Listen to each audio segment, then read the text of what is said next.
Welcome to the Pulse of the Machine, your number one source for the latest AI videos.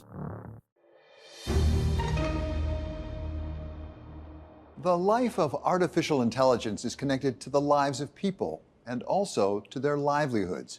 AI is already being used to make processes more efficient. What could this mean for productivity and therefore economic growth? And who will benefit from it? We pose those questions to Geoffrey Hinton. It will be a wonderful thing for productivity, that's true. Whether it be a wonderful thing for society is something else altogether.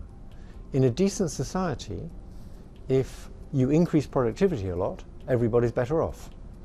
But here what's going to happen, if you increase productivity a lot, the rich and the big companies are going to get much richer, and ordinary people are probably going to be worse off because they'll lose their jobs. AI's ability to reshape productivity could also give new life to developed economies whose productivity has stalled. U.S. productivity growth has been significantly lower in the 21st century than it was between 1930 and 2000. But for all the talk of the sweeping effects of AI, economic change has been slow to materialize so far.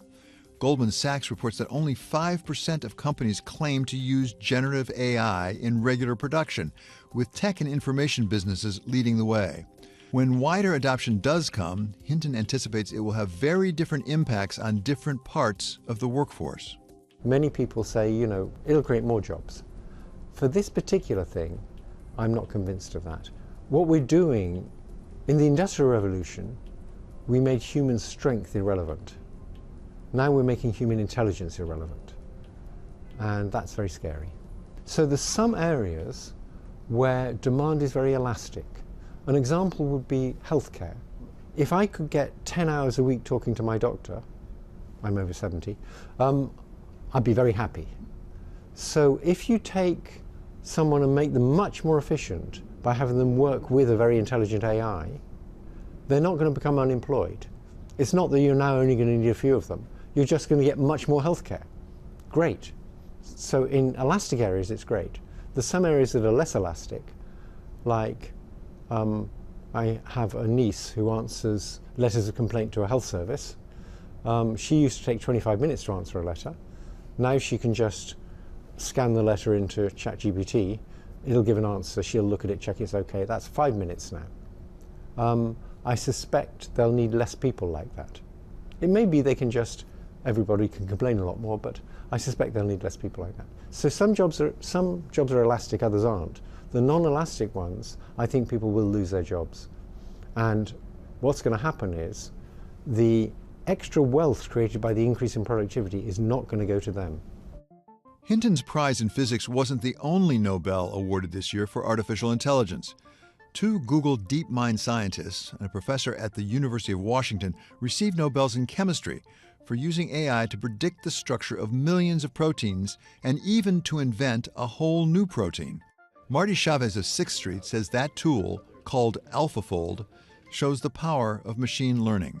As important a breakthrough as this AlphaFold work is, if you think about the problems in biology, the problems in biology are so much more complicated, right? Proteins are the basic building block of life, but then those proteins organize themselves into organelles of a cell, and then cells, which organize themselves into tissues, which organize themselves into organs, which go to organ systems, human beings, populations of human beings. Beyond biology and health sciences, generative AI could also have profound effects on the climate. For one thing, it will require a lot more electricity to drive it. Wells Fargo projects a 550% surge in AI power demand by 2026. Ireland is a poster child for the extent of that demand today. Its growing number of data centers used up 21% of the country's electricity in 2023. The good news is it's not new in our history. We've been through many periods as a country where we have had significant energy demand, but what this is going to mean is AI is now adding to this. As we electrify transportation, as we electrify our buildings, we now have this big near-term demand for energy to power these data centers. Brian Deese served as the director of the National Economic Council under President Biden and is now focused on studying the effects of AI on energy at MIT. So in the near term, it creates this tension of how do we bring that additional electricity online? And are we bringing cleaner sources online or dirtier sources online, which obviously affects emissions? But the longer term, the bigger picture way these interact is AI is a technology which will then get deployed in lots of aspects of our economy, including our energy system. And so there are also opportunities where these two technological developments coming at the same time could actually be 1 + 1 = 3, help us find more efficient ways to innovate in the energy space. For all the good that generative AI could potentially do for the human race, it also poses some real dangers, perhaps none so apparent as its application to armed warfare. Anya Manuel's Aspen Strategy Group published a report on this very subject. AI, by its nature, is dual use because it is a multi-purpose technology. It's like electricity or the steam engine. It's going to power everything from the most amazing, positive use cases to the really dangerous ones. Anya, for all of my lifetime, the biggest geopolitical risk, terror even, has been the threat of thermonuclear destruction. Yes. Recently was a meeting over in South Korea with an attempt to have everybody agree that if there were to be nuclear weapons used, a human had to be in that chain of command.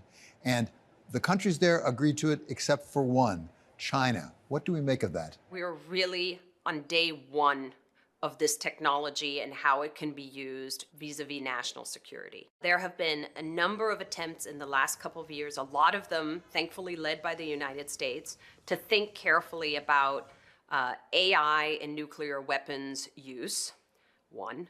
2, how much you would Thanks for allow watching. lethal Please like, weapons. subscribe, get notified. This means really, if you have a predator drone, there's still a human directing it and deciding who to target and who to shoot at.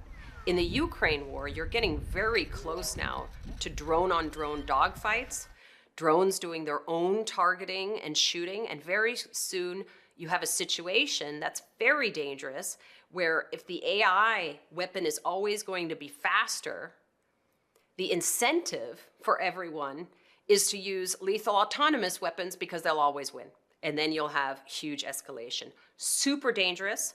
Lots of different people are trying to get at this in different ways. The Korea conference was one of them. I'm not surprised that China hasn't signed on. I would just give you one example. You use nuclear weapons.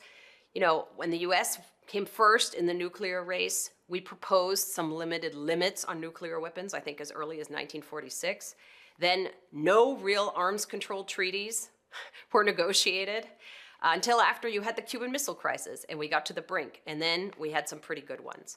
But what was going on all the time in the background and what is going on now, and it's super important and bears emphasizing, is quietly behind the scenes, there are some Chinese scientists and American and Western scientists talking about these issues.